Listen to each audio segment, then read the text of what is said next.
Palace was great. It was like South London boys, and it was just vibes. Like it was just a laugh every day. And I probably got carried away with like the social aspects of it and the friendship and the banter. And before I knew it, I didn't have a contract. I was at home playing FIFA with my son on Friday, and he rang at 4:00. And I remember looking at the phone thinking, why is he ringing? And then I remembered I was supposed to be having a board meeting to decide on the offers, and he made an offer, and we got the deal done in there. And when you took it into AP, they'd never seen that watch before. Yeah. It's very rare. Yeah, even people at AP haven't seen it. Even people at AP haven't seen it. There's only 30 pieces. 30 pieces? 30 pieces in the world. And mine's number 29. Keeping it moving. What are we doing if we ain't moving? Hey, keeping it moving. Keeping it groovy. Hey. Just stepped off a plane, never hopped in a range, I hopped in a Uber. Straight to the stage, but I stopped at a break, big belly like Buddha. Metabolism slowing down, but the bars ain't. Go hard, but the flow so blasé. From the east to the west, no Kanye. Crowd went nuts when I stepped in the park. Moving, keeping it moving. What are we doing if we ain't moving? Hey. Yes, guys, come on, we're back with another episode of Broad Talks. It's me, Henry, here with Kieran and a very special guest, a CEO of the Forterro Group, chairman and founder of Forbes Family Group, businessman, investor, philanthropist, Dean Forbes. How are you, mate? I'm good. Big intro, bruv. Massive intro. Obviously, I've been on you for a while now to come onto the show. Been texting you to come on because I feel like your whole story is amazing. Obviously, we're friends and things like that, but I feel like we've had a lot of footballers on our show, very successful, but I feel like your story about how you didn't quite make the grade as a footballer, but went on to be a massive success in your own right, in your own ventures. And I feel like it's a story that people really want to hear. Oh, wicked. Thank you. So where does it start really, basically, for you? I know. Who did you play for when you was a youngster? I ended up kind of at Crystal Palace in my teenage years. That's where I played most of my football with pro clubs until it all came crashing to an end. So did you talk to us about that. How did that? What age did you stop playing football? Stop. Yeah, so like. Well, stop associated with pro club probably like 17, 18 when I stopped, but carried on playing non-league for a few years after that.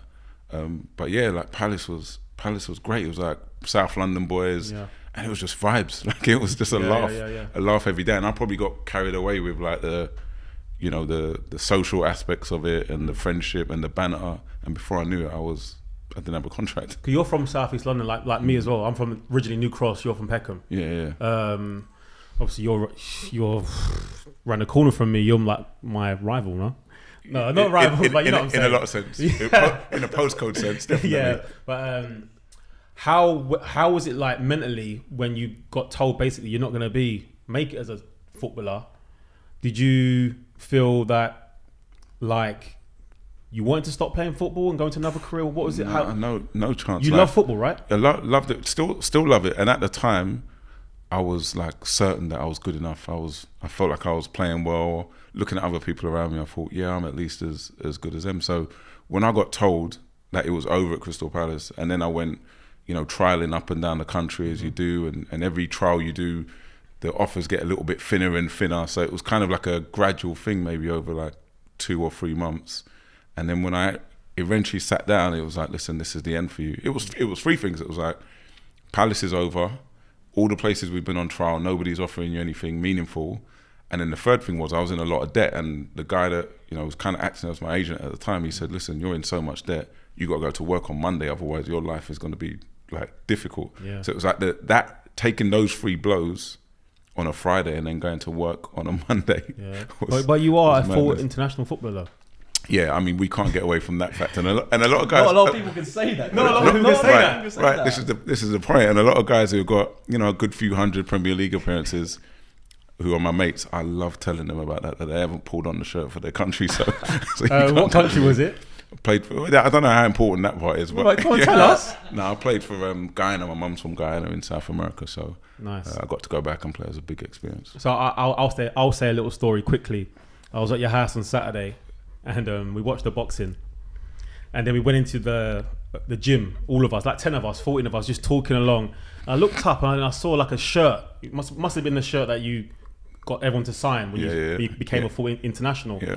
I looked at it and I walked over. You know, like when you go to and you get everyone to sign your shirt, everyone puts their signature. Yeah, like at the end of the season, everyone. It's his first international shirt. Everyone signs it. And I looked at it, and everyone was writing their name in block capitals. And I was like, bro, what type of place is this? It's like Derek Howard in block capitals. Listen, it was funny for me. No one knows how to sign their name there. No, but hold on. In that room, there's probably a couple of thousand league appearances in that room that we was in, right? Yeah.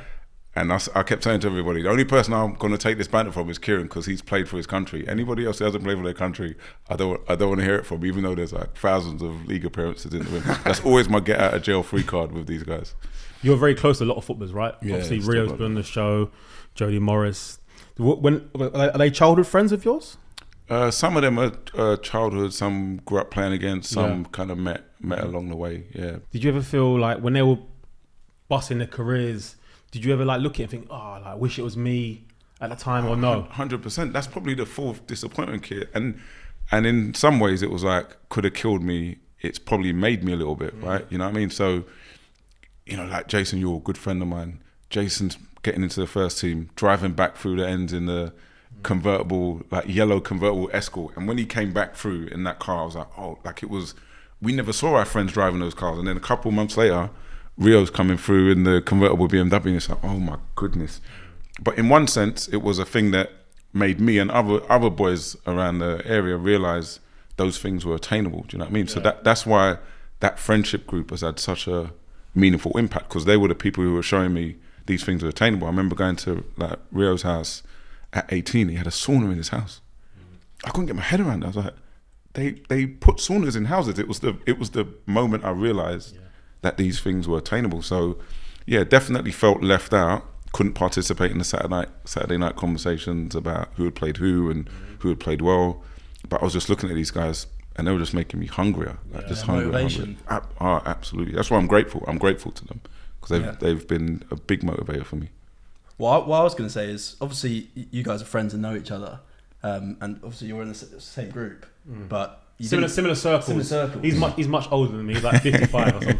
But you guys didn't meet that way, right? No. It's an interesting one how you met. It's crazy how we met. We met on holiday in Barbados. It's so crazy, because obviously we know we got a lot of mutual friends, and we was in Barbados. We was in the same resort, and this resort was like no one there. It's empty. It was just two families basically, right? As mine and yours. Our missuses met each other, started talking, and it got on from there. They became friends, and then I started talking to Dean, but his character and my character were very similar. We're very private. Yeah. So I didn't really want to like go over to him and say, yes, bro, you're right. That's not my character. I always say, I'm naturally shy. I am a naturally shy guy. I always say to people, like, how's he shy? He's not even shy. I am shy. Yeah. So then it obviously was a bit of like, not a standoff. It was like, you're right, mate. And gradually got him talking. Yeah. His mum was there. His mum's amazing. Yeah. And we had a great time. That's how we met. Had a wicked time. Spent a lot of time since. From there. Yeah, man. Yeah. So with you, football stopped. You said you went to work that Monday morning. What was that job? Telesales. Yeah, oh my God, yeah. Has your company always been, not your company, but that's how it started, sales? Yeah, mostly started in sales. And it's now gone into tech, right?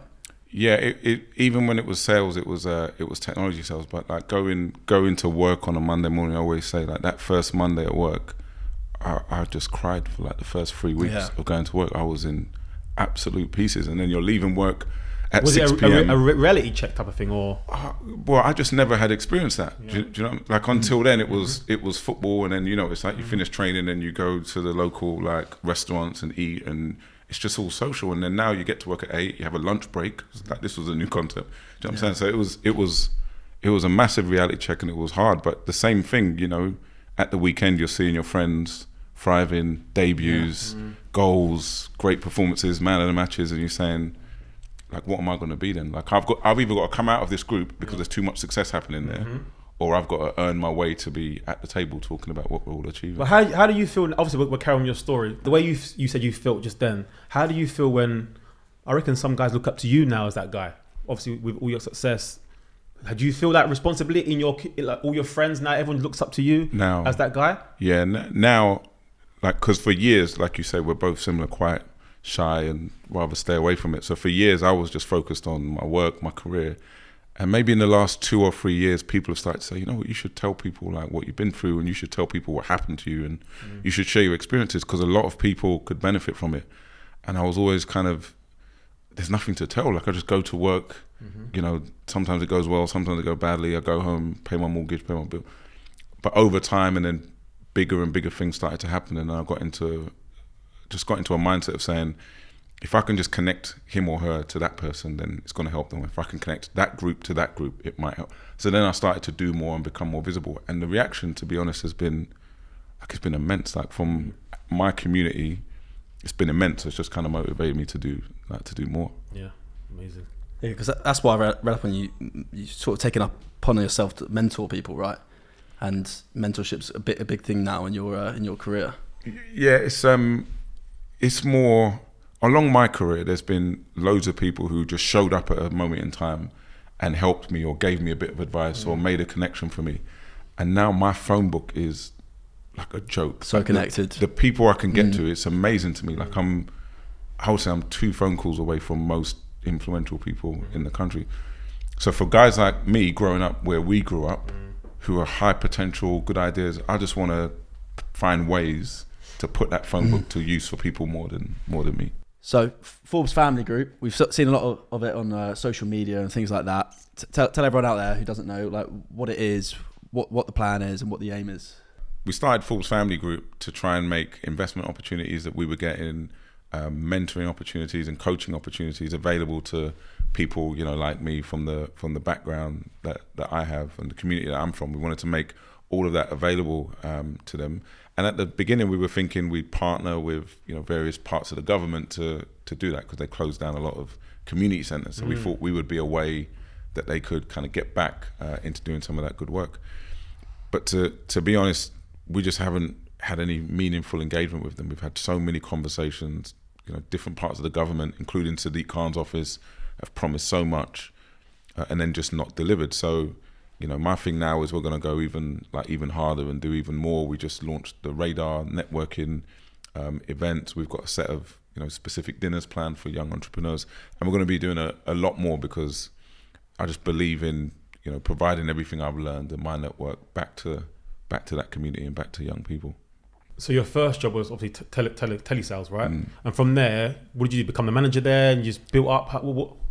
That was it. Like every room I went into when I started working, I was like, at some point, I want to be at the top of this room. Yeah. I was just going and saying, who's got the job that I need to have? And then I was like, quite aggressively, professionally, but quite aggressively going after that job. And then I'd get to the top of that team, go to the bigger team, that team, the department, the area. And then when I got to the ceiling, right, I've got to get out of it now and go somewhere else. Wow. It's mad, isn't it? That's crazy. Yeah, I'm still trying to piece together me too. how you get from there. Yeah, so like what do you actually do now in your company? Because obviously, most recently you sold your company for €1 billion, right? Yeah. Wait a second. Well, I went to his party recently. Little story. It was like it's like $1 billion company. We're celebrating him selling his company that he was part of. Was it €1 billion? €1 billion. Yeah. I went to his party. It was wicked. We had a great time. Heartless were there. So much vibes, and then it was like just a celebration really of how he accomplished that. It's a massive achievement. It's just crazy just to think that someone could do that. So how did you actually, as you said there, you hit the ceiling. How did you know where to go after there? How's that come about? I like after a few early sales jobs, I ended up in a American company that had been invested in by private equity investors, and I ended up running the European and Asian part of that company, and they didn't pay a lot of attention to it, but I did really well running that part, and I became known to those investors. And then we sold that company for just over $500 million at the time. So that was the first time I had built a business and made good money from it being sold. And now you're known by the investment community. So I was getting calls from other investors saying, oh, we heard about what you did and we heard that was a big success. We've just bought into this company or this one. So then I got jobs as CEO of small software companies that investors needed to grow. And we grew. I did 3 of those. In fact, 2 as CEO, sold those, combined value of $1 billion. And that brought me to this one, the biggest of the 3, which, we just sold for €1 billion. So it's kind of, stumbled into it, grew, then became known to investors, and they started to kind of offer me different jobs. At what point also, obviously I've watched some of your interviews before when you said how you like to go into a company, instead of taking a salary, taking a percentage of the company. I get that, but what do you actually, when you go into a company, how do you save the day, basically? What is the first thing you do? When you go into a company, first thing you do, what do you do? First day at work. First day at work of the new company, you're going in to save it. What do you do? It's no different to like new manager walking in the dressing room. No different. You got to have the right team. Yeah. You are 100. You can only achieve like extraordinary things with extraordinary team. Ordinary teams almost never achieve extraordinary things. So day one is always about staff. Then day two is about, okay, the mission. Like, what are we trying to achieve here? And then the next thing is the plan. Like, what is the like day by day, week by week, month by month plan to get to that? And I don't think it's not that hard, and I don't think it's any different to a manager walking into a dressing room, actually. So if you're the Sam Allardyce, basically Sam Allardyce, walking in saving the day, do you take your staff room team with you, or you go on your own? How's it? A lot of the time I take my own people with me, because the problem with relegation or a company that isn't doing well is there's a timeline, right? So if you're up against relegation at 38 games, it's known you're going down or not. Timeline with you as well? Of course. The first company I did, we were a CEO. I think we had 12 weeks of cash left. Wow. Might be a bit longer, right? But there was a certain amount of cash before the company's gone. So you can spend 10 weeks figuring out if this guy can do the job or he can't do the job, or you just bring a guy with you who you know can do the job on day one. We got 12 weeks left. You don't really have the time to start trying to figure out who can do it. So yeah, a lot of the time I will bring people with me that I know can do the job. That's amazing. I don't think it's any different, honestly. So what would you do right now at Man United? Failing business. You're walking into that dressing room. Well, he just said basically take his own team, basically. I mean, I don't support Man United. He's but a massive Arsenal. I know he is, but I just talk about failing businesses right now. We need Man United to do well. Like, there's some football isn't quite right when Man United aren't doing well. It's true. I know, like we're I'm not buzzing for it. You're buzzing for it because you're proper like hate Man U, right? Yeah. Well, you paid for him. I know, but I still want Man United to do well. But as you said, to have Man United very successful, it's great for all round football. They're one of the biggest clubs in the world. They're bringing the most fans, don't they? I like seeing Man United. Do you think well. Arsenal are going to get fourth position? No. Because you know what I found with you, sometimes you come with some mad sayings, bro. Like, what was the one the other day you said Jack Wilshere was better than Steven Gerrard? Whoa. I said that in an argument with a Liverpool fan who was getting on my nerves. He was a good friend of mine, and I was just like trying to annoy him. No, Jack, that was a bad one. But they're both great players. Lukaku to Arsenal is something we was talking about at the weekend, and I like that. It's a great idea, right? I like that. I like Lukaku. I would like to see Lukaku come to Arsenal. I don't know if we can afford him, but I think it'd be a great addition for us. Lukaku or Lacazette, like there's no conversation there to be had. Yeah. There's a massive rumour, Jesus. I'd prefer Lukaku to Jesus, to be honest. I think go get them both. Jesus is only going to cost you like 20-25 mil. Is that what it's going to cost? But his wages are big though, aren't they? He's 1 year on his contract. Yeah, but like, can you imagine Arsenal making that kind of statement? Yeah, Lukaku and Jesus. We need to make that statement. It's not going to happen. We're that team now. We're not. No, we're not that team. We are that team. You're a joker, mate. Super Mick Arteta, mate. You can do anything. Are you Arteta in? Are you an of Arteta course. out? Based on what? Like, what is the basis of? He's cleaning it out, mate. He's doing the job. It took Klopp 3 years to clean out Liverpool, win anything. I think Arteta's okay for now. We can't attract a super guy. Right. So I think it's okay for now, but I feel when we get to a certain level, we need to get some powerhouse in. This is my plan. My plan is Vieira does immense at Palace. Yeah. I need Vieira to do immense at Palace because the moment Big Pat walks into the Emirates, I'm just going to feel a lot better about life and Arsenal. Your hero as a youngster coming up, like football wise, who's the guy you looked up to? Wright. Wright is the guy. Yeah, he is the guy. He is the guy. He just recently went into the Hall of Fame. Yeah, he did, and he deserves it. Are you like? I love arguments about Ian Wright because I just can't hear it. Like, I can't hear a bad word said about Ian Wright. Where we used to live, we used to see him all the time. Like, he'd be in the area, so we'd be sitting on the wall, and he'd be going to his mum's house, and he'd always stop, and he'd get out, and he'd tell us. You know, it's like when you're a kid, he'd tell us all of the England training camp stories. Yeah. Like, you know, and he's like the nicest guy ever, isn't he? Nicest guy ever. Right? My favourite Ian Wright memory is we used to play, like when I was playing non-league, a group of the boys still at pro clubs, some of them at non-league. we used to play at Copus Cope in Beckenham on a Sunday morning, warm down, a little like maybe 8-side game. And one Sunday he's brought his nephew to drop his nephew off. His nephew was playing with us at the time, Shane, and I think Sean came as well. And he's dropped them off and he's had a little look and he can see the standard was all right. Anyone got any boots? So someone lent him some boots, right? Kid you not? He tucked his jeans. He parked his Maserati. He tucked his jeans in his socks. Came on. We played. It started pelting down with rain. Those games normally finish like 15-13 because it was just a muckabout. Game finished 2-1. Never forget it. He scored the winner, and we're all Klinsman diving. Him in his full clothes, Klinsman diving in the torrential rain and mud, and he's celebrating like he's just got the winner. He's got the winner at Highbury. That is so sick. Just got out of his Maserati, tucked his jeans in his socks, and balled with us for an hour and a half. And then he went, and we were all just sitting there saying, "What's just happened?" Love Wright. I love Wright as well. His character is amazing. That's like Benzema these days, just coming down and just playing with the boys. Do you know what I mean? That's just not happening. We was having another debate on Saturday. Top 5 English strikers of all time. Ian Wright is obviously in my top 5. Your top 5. Right. The list I had was Rooney, Shearer, Kane, Wrighty, Andy Cole. That was my top 5. That's the right. What's your top 5, H? Thing is, I can't. I'm Oh, you're too young. So that's the thing. I can't remember. I can't remember. But I feel like for me, it honestly be like the only ones I'd think English, not Omri. I know you love Omri. Yeah, I know. Kane, Shearer, and Rooney, obviously, all in there. Yeah, the rest you don't know. Yeah, the rest I don't really know. Like, I can't really. I feel sorry for you, bro. 97. I feel sorry for you. The standard of striker you've grown up watching is not. You Not missed as good. out. You got to talk to your Well, parents. Kane's about to break all the records. Yeah, no, he's amazing. That's why he's in there. Yeah, but do you think he's going to be the greatest Premier League striker ever Yeah, I think so. when he finishes his career? Yeah, even though he hasn't won a trophy, he finishes But without winning. Shearer had that accolade, and he never No, but he really won anything the meaningful. Premier League. He won Blackburn. Yeah, he won Oh, he the won Premier the League. See, he's It's got true. no bloody It's football true. knowledge. It's I true. said that about you. You got no football knowledge. It's true. It's true. I forgot one Premier League, but Kane's accolades. Yeah. No, I think so. Goals in it. They get. I'd prefer to watch Harry Kane than Alan Shearer, although Yeah. Shearer was highly effective. But Yeah, me too. So, Ian Wright, favourite player.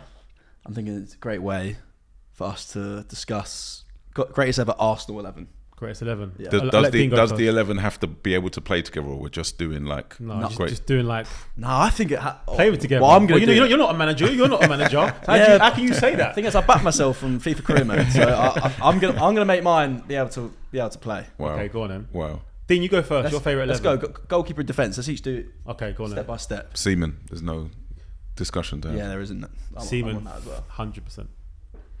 Left back. Ashley. Ashley Cole. Unbelievable. Best Unbelievable left left back. back. I think it's best England's left back in the ever Prem. I think it's best. Yeah, best English left back we've ever had. Exactly. Ever. So it has to Ever. In the world conversation too. by Oh the yeah, way. him and Roberto Yeah, Carlos. Easy. All right. Okay, We've centre all got the backs. same so far. Two centre backs, all the same so far. Yeah. Two centre backs. Two centre backs, Adams and Sol. Same. Yeah. Same. Mine's Adams Soul. Adams and Solajai. Okay, right back. Right back, When- Ruel Waters. It's my nephew. He's in the He's played his nephew. He's unbelievable. Oh, I'm wicked. backing him. I'm backing Yeah, him. nice. Right back, who you going? Lauren. Yeah, me too. You know, Lauren was sick. Yeah, Batman, unbelievable. Yeah. This is where it You know gets- what? Bakary Not Dixon. Not Dixon. No, Sanya Sanya. gets a shout out. Sanya. Sanya gets a shout out. Sanya. For me. Yeah. Yeah, Sagna was good. Sanya was good. I But think in today's game he'd be even better, especially in a back three. Yeah, Right Lauren, centre I think back. Lauren's my one. Yeah. Questionable hairstyles, them two. Yeah. Lauren and Yeah, but so did Kieran. All right, cool. I'll let you have that one. I'll let you have a little one. This one, yeah. He All right. gives it to me every week. So Alright, he's cool. got- he's Same got- hairstyle. I know. Exactly. Okay, cool. Right wing. All right. I'll go 4-4-2. Right side, Hleb. Yeah, Alexander Khlev. he was a baller. What a footballer. Yeah, he was a great footballer. Yeah. Why Razor. don't you go right and left?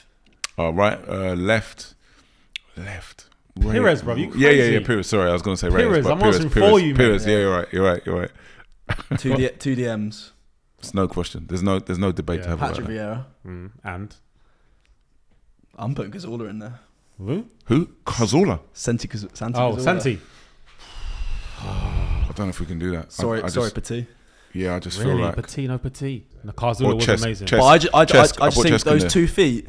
Man was taking right-handed corner with his left foot. I know left-handed corner with it's his nice right to foot. watch, but so was Nigel Quashie. Like I think it's nice. Nigel was a baller, bro. No, it was. I'm not saying it Yeah. wasn't, but You know I don't what, think though? I don't think that carries your career. I can't make the XI and not have any players from my era. So Okay, true. So I'm going with Dean with Patrick Vieira and Petit. Are you going? Did you say No, Petit? no, but I changed my mind. Cesc and Vieira. Fabregas was. Oh no. Yeah, I'm going. Sorry, you're right. I'm going Fabregas. but too. see, I'm paying him at Cam 4-3-3 with him at 10. I don't know if you. No, Dennis Bergkamp, are you crazy, bro? He's got to be number 10. He never saw him. Yeah, he never saw him. You got to YouTube him. As Greatest soon as you player finish of all watching time. this. He got you. That's a violation. Front three then. Go on, do yours. Your front three. Omri up top. Yeah. Alexis Sanchez on the left. Yeah. Yeah. Okay, go on. On the right, Freddie Lundberg. That is a crap top three, mate. Endeavour. There's a Honestly, lot of that top endeavour. three's poor. Yeah. We got two. Oh, it's hard, mate. You know what? We got two up front. Writing on me. No Bergkamp. No Bergkamp. In my 4-4-2, there's only two spots up top. Ian Wright gets one of them. Cesc and Pat. Patrick. Yeah, I'm going for that as well. And you know what? No, bro. Honestly, Dennis. No, I get it. I get it. Dennis is not in our Arsenal team. You crazy, bro? No, Dennis. I got to rejig the whole thing. I can't be a 4-4-2. I can't be a 4-4-2 because I got a guy in there. Like, who did we say? I don't know who I said. Who I said on the right wing? Hleb. Yeah, forget that. That is dead. That is poor. That is dead. I'm not doing that. I've got to have Bergkamp, Ian Wright, and Omri. Okay, that's me. Well, up front. Yeah, it's hard not to have Bergkamp in there. And then who's your middle three? Perez, Cesc, and Vieira. Now you got sick. Perez in the midfield three. Doesn't matter. He can play that game. He's unbelievable. You can't leave Dennis out. After what he did to Dabizas, it's hard. I can't believe It's you hard. left him out, bro. There. I'm alright with it because Wright is the first name on the team sheet, so that just means Yeah, me too. right foot, left foot. You're Right is goal You're at Omri. Everton. You're Omri. Yeah. Omri was an amazing player, and he obviously. I don't care what Harry Kane does. Thierry Henry's better striker than him. Thierry of course he is. Henry is the best striker to ever play in the Premier League. 100% facts. And might be one of the top 5 ever players. It's a joke. Yeah, unbelievable. Alien. You know what? I'll get Alien. It's true. Alien. I'm going to get those all three of our teams that we made put up on the screen, and then people can vote down in the comments below which one was the best. I think my team's gonna win it. Guys, vote for my team. You know it's the best. Dean was poor. I think Hleb might have cost me some votes. Yeah, he just. What are you talking about? I put Freddie Lundberg in it. I'm surprised you didn't put Jack Wilshere in there. You love him. I didn't. Surprised you didn't put him in there. He did have an absolute masterclass against Barcelona, to be fair. Yeah. That's going down in the history books. Alright, wicked. Watches. Got to go into watches, obviously. You're not mass. You love watches, right? Yeah. What made you get into watches and buying watches? I think it's just another aspirational thing. Like growing up as a kid, you see people who are doing well always seem to have a nice watch, and I just think there's something like elegant about a man having a nice watch on his wrist. And then I got into the craftsmanship of them a little bit, like the way they get made. So Sometimes you will text me and say, I've just completed a deal. I need something to signify that deal. Like, I feel that's a great quality in collecting watches. So you've got something there. What made you get that watch? Right. And you Something to hold a memory to. yeah, isn't he it? does that a lot. There's two reasons for that. Like one is one of the hardest things I've learned, like when you have a bit of money, is to not spend it. Right. When you haven't got money, it's very easy to say, if I won a lottery, I'd buy that Rolls Royce. That right. You have all these aspirations. If you had the money, hard is if you've got the money to just not do all that stuff. And we don't learn money management growing up. So one of my defense mechanisms is to say you have to earn a watch. Dean, you still have to earn a watch. So that's why I buy them to mark occasions. And the other thing is like looking at a collection of watches and going, that's when I did that deal, or that's when that happens. Like gives them a bit more. What you said there meaning. about we don't learn about money management. Is that something you do your family group or no? Like help people. I guess in some ways, and I think growing up where we grew up in the environment that I grew up in, then if you punch your way out of that and suddenly get a big chunk of money, to imagine that like a young footballer, right, coming off of an estate, hits 19 and they're a millionaire, and they're going to be responsible with that money is like it's stupid to imagine that. And I found it the same, like when you first started to earn a bit of money, just to be responsible. So yeah, through the group we do a few little things to try and help people just like look after themselves. Because when I was playing, obviously the PFA, they never. I've touched on it before. They never. They don't look you up. They never helped us manage our money. As you said, young 19-year-olds becoming millionaires overnight, even younger now. It's crazy. And where we're from was like, bro, what do we do with it? Right. Go and buy clothes, go and buy a car. You know what I'm saying? Spunk it on stupidness. Right. And we never had anyone like come in, sit us down and say, yo, guys, you've got X, Y, and Z. These are things you can invest in. You obviously can choose a route. All they wanted was a pension. That's all they came to us and said, this is the PFA pension. Yeah. Put £5,000 every month. You'll get it after you retire. That's all they did. Yeah, there was no... I dig them out about it. I don't know if they've changed it now. If they haven't, they need to change it. They need someone to go in and talk about it. Yeah. And there's a lot of people that just hover around footballers with good ideas or investment suggestions. And largely speaking, footballers aren't in the best position to evaluate those investment opportunities, right? So they get pitched stuff. I talk to a lot of my friends who have been pitched or still getting pitched stuff. It's like, are you all right? Like, this doesn't make any sense. Like, this person's insulting you with this, you know, with this. I was talking to a good friend of mine the other day about something. It just doesn't make sense. So, you know, you've grown up on an estate, working class, struggling for money your whole life. You spent 17 years imagining what you're going to do with millions of pounds. And then one day you suddenly got millions of pounds. Like, that child and his family are not going to suddenly become responsible. So do you feel like you can handle it better because yours was like more gradual? I was later in life when I made good money, first of all, and second of all, my money originally came in like big splashes, right? So I had the first big splash. Are you going to tell the what chunks? What? You said big splashes. You mean like big lumps of money? Big. So you get a £100 million check. He said that number. I didn't say that number. but yeah. All right, go on. You get a big income, and like the first time that happened, I wasted it, and then there was a long period of having to earn back the next piece, right? So you wasted it, you learned. Suddenly you're asking yourself like, where did all that money go? And then the next one comes, so you're a bit more educated, so you behave a bit better with the next one. Then maybe you're not as good with that as you should be. So it's been helpful to me the way it came. Like, as a footballer, if I was getting £100,000 every week, I probably wouldn't have. And with you, survived. with you now, how did you look at it now? You invest in things. You go and invest in other companies. Like, you obviously do watches. Is it things? What's your interest? I've got two categories of investment I do. I invest only in things I know and understand, which is technology and property. They're the only two things I can say I truly understand. Because I want to be able to look at something from a distance and know if it's going right or wrong. I don't want to rely on anybody else to come and tell, it's all right. Don't worry about it. It's going really well. If I put big money in something, I put it into things I know.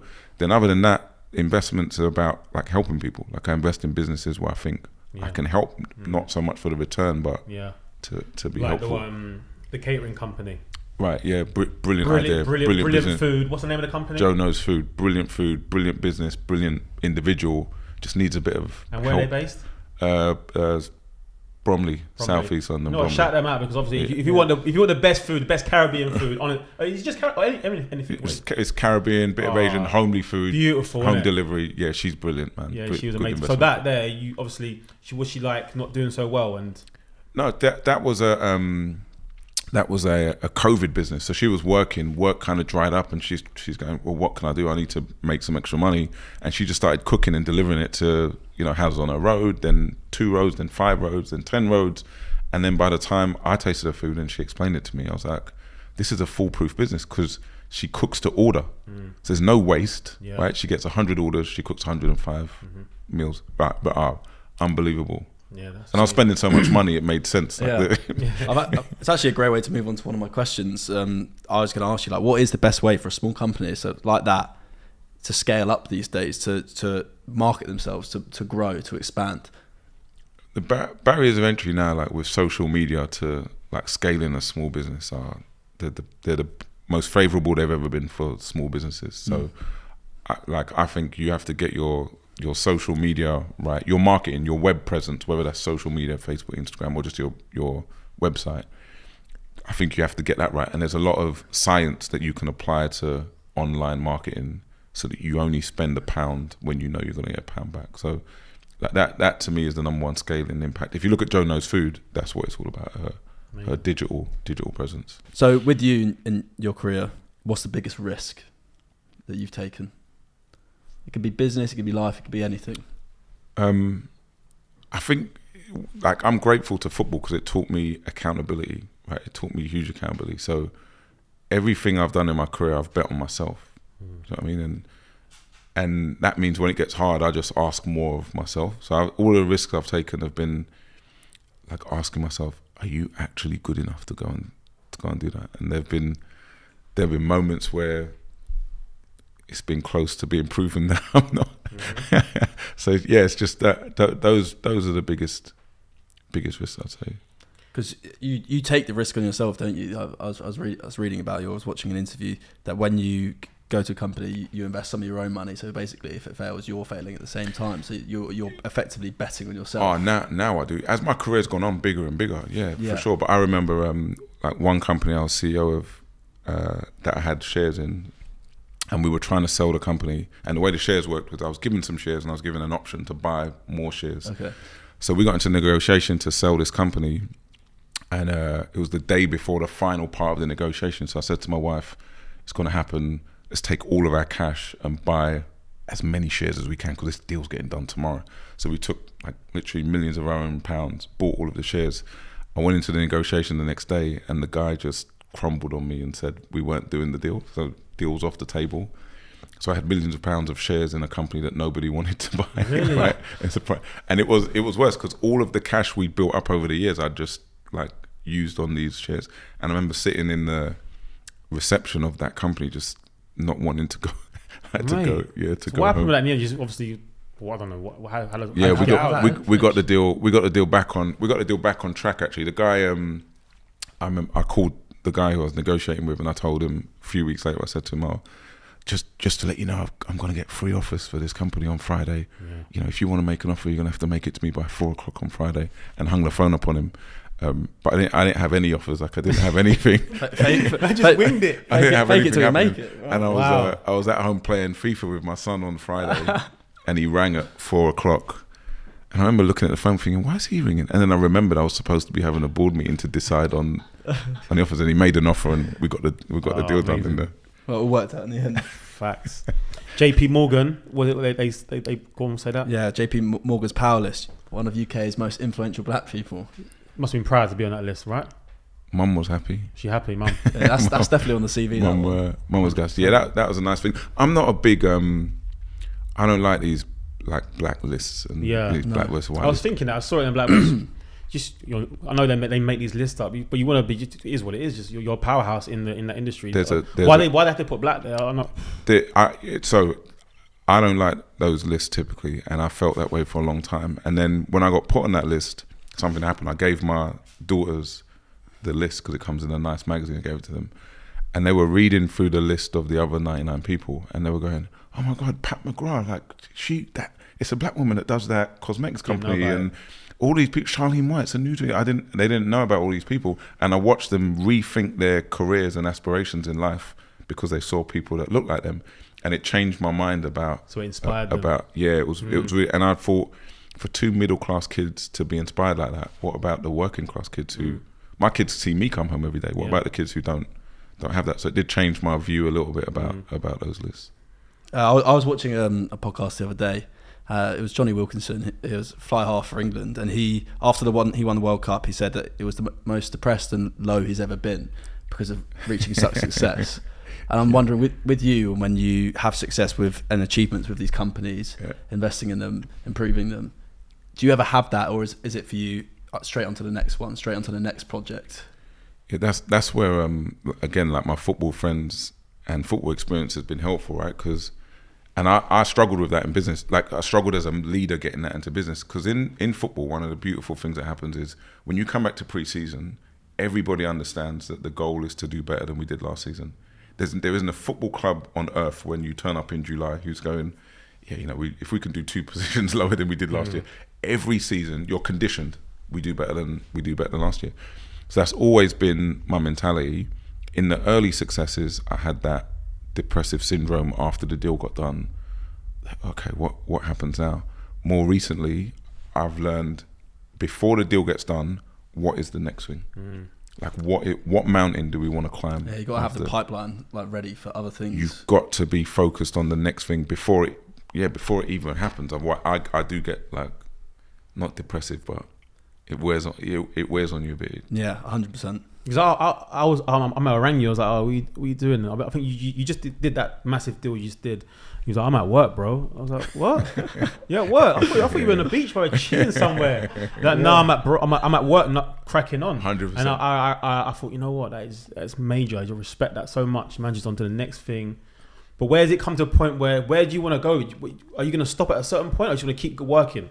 When you played, like, how did you think about the next thing? Because the thing I'm asking myself is, where do I fail? Like, at what level do I fail at? So I just want to keep going until I realize, not good no more. 10 billion ain't good. I can't do 10 billion. Then I'll go, okay, cool. I did 9. That's my level. Right? Yeah. But I think it's a good question. I stopped playing when I realized that my body couldn't do what I used to do. I couldn't play at that highest level that I was always wanting to be at. So I kind of like not lost interest in the game, but I didn't want to be that guy, that footballer who went from the highest level to League One, League Two, conference. Because of my body's I'm getting older. I can't move as quick. I didn't want to be that guy. I want to be remembered as that guy. Do you know what I'm saying? That's how I came to the end of it. Yeah. I guess in football there's a different aspect, which is the physical. Can your body cope with the physical demand? But when you played, it would. I bet, and we talked about this. It always would have been about what is the best level you can perform at. Yeah. So that's different. It's maybe why you directly straight away threw yourself into something else you had a massive passion for. Yeah, as I said, my new passion, obviously, watches. I don't look at it as a job to me. I just look at it as my hobby and just meeting great people and making people happy. Yeah, I mean, Kieran's helped me reluctantly build a nice collection. Every watch I've bought from Kieran has grown in value. Yeah. And he loves telling me about that as well. What's your favourite watch that you've got? What's your favourite watch? Or just your favourite watch in general? Yeah. You'd have to reveal yours. Kieran sold me a AP Sanskrit. Yeah. I love that watch. Tell the story. You just took that into AP just now to get this. It comes on a bracelet, but also comes on a lever. We'll get a picture of the watch. And when you took it into AP, they'd never seen that watch before. Yeah.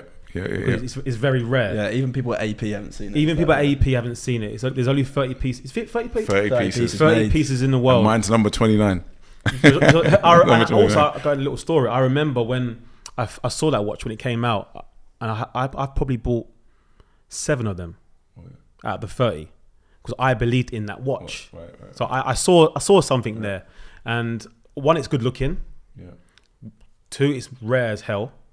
And great brand AP. So I knew that watch was gonna kind of pop. So I told you, Dean, like, you got to buy this watch. It's an amazing watch. I bought it myself.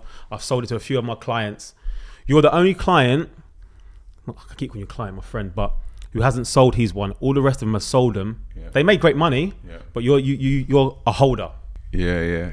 That's why, like, the way you've helped me has been like really, really helpful, because everything I bought, as I said, has done good numbers. I like rare watches. Like, I like it to be a little bit special, a bit hard to get. When I heard today that the people in AP hadn't seen it, I was like, that was the best news I ever had. But yeah, I love that watch. Yeah, you didn't even have an appointment, and they wanted to deal with the watch. Yeah, like they wanted to handle it. They're like, I'm pretty sure they weren't even open, and they were just like, yeah, we'll deal with it. Yeah, I love that. It's my favorite. And as he does from time to time, he brought me an offer. When was that?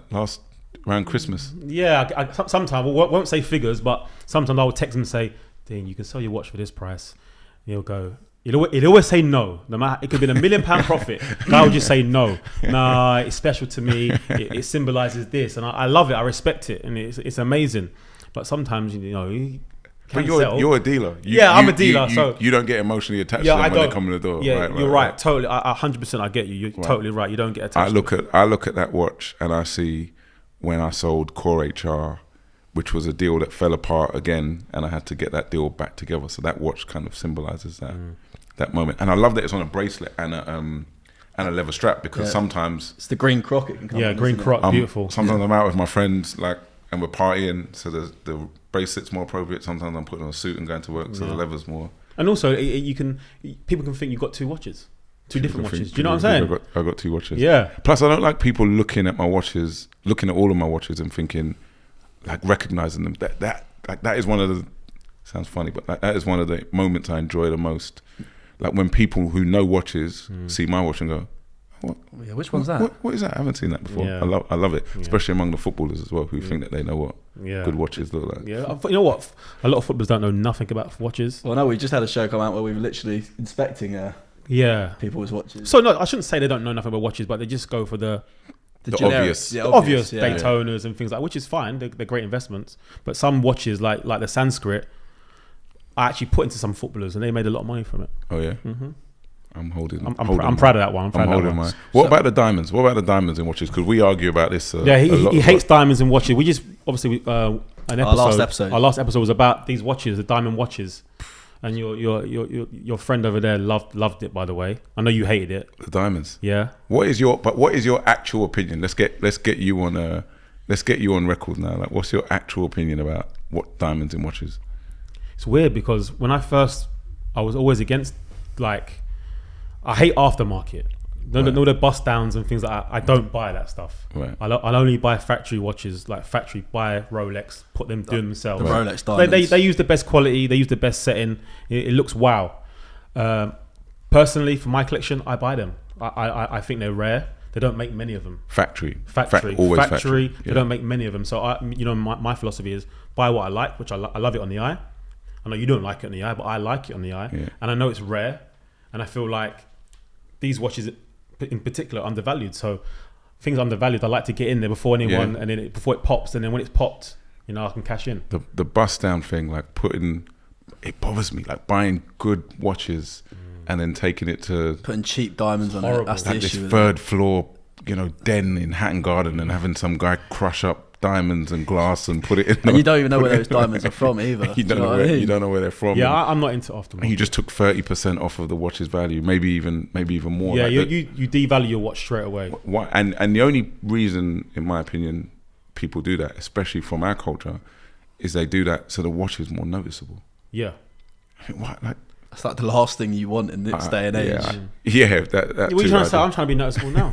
Yeah, but no, I don't want to be noticeable. But you don't wear it, like, obviously you buy them, they're beautiful, but you don't wear it to flex them. You're wearing that because you're hoping it goes up to $250,000. Definitely. I don't think it's a flex to buy a good high-end watch for a big amount of money and then spend more money putting diamonds in it to reduce the value of the watch and for the watch to be seen more. Just buy a better watch. I feel like a lot of people might not be educated on that. Yeah, that's because they don't understand. They don't understand it. Yeah. They don't look at it like that. They just look at it as, bling on the watch. Okay, when I sell it, should be the same money, but it doesn't. It never is. Yeah. They need to come watch the show and learn. They need to come watch the show and learn. Education. And buy a factory watch, because if you buy factory diamond watches, bro, they can go up. Like I'm hoping so. Yeah. I've seen it in past. They've definitely gone up in value. Yeah. It's the same way Dean bets on himself. You're betting on yourself right now with the Sarus. His track record's alright though. Yeah. The thing is, this man will hold a watch until it makes money. Even if it's going down, he'll hold it until it dies. I am a holder. So obviously you just sold this company. Does that mean a new watch? Yeah, definitely. Me and Kieran been talking about that. So imagine that, like the biggest one yet, and I haven't bought a watch to like commemorate that.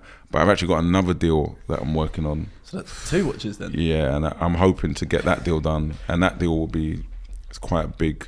Nice. It's quite a big deal in totality. So when I get that done, I'm gonna get two nice pieces. 2 nice watches to represent the deal.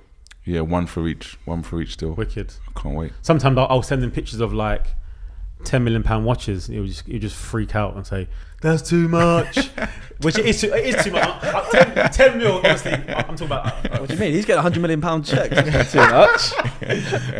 No. I'm joking, but nah. We'll sort something out, bro. There's a nice. What was that gold Rolex that you sent me? What was that? It's a Daytona. Oh, vintage Rolex. Yes. I think it's a JPS. That could be in the mix. It was a lot on it. It was a lot. That could be in the mix. Well, that's what I wanted to ask. On the note of vintage, how far away does vintage have to be for you for it to be vintage? Would you classify vintage watches? What year do you classify vintage? Oh, watch. Or anything vintage? I would say it has to be older than me. So, like, anything more than 50. No, I'm not 50, but anything more than 50 years old, I think can be in the vintage. I think you're vintage, bro. I think you're vintage. You're a 70s baby, right? Are you 70s? You're 70s baby. Yeah, You're just on it on the cuff. Late 70s. Yeah. 70s, Yeah. 70s, 50s coming soon though. We're gonna have a big party though. We're gonna have a big party. Yeah, we'll have a big celebration. Yeah, wicked. Dean, honestly, mate, it's been amazing to come on the show. Thanks for having me. Honestly, and I'm hoping that someone's watching this can take something from it, be inspired. Like, you don't have to be a footballer or something like that. I hate it. You can be just go out there and just. Let's give one last memento out. What's one piece of advice you'd give to someone coming straight out of school, no university degree, going into the world of business right now? What's one piece of advice you'd give? No matter what anyone says, hard work will almost always get you to where you want to be. You know, and you get rich quick or, shortcuts. Stick at it, put the work in, do the yards, and you'll get there. Wicked. You heard it here first, guys.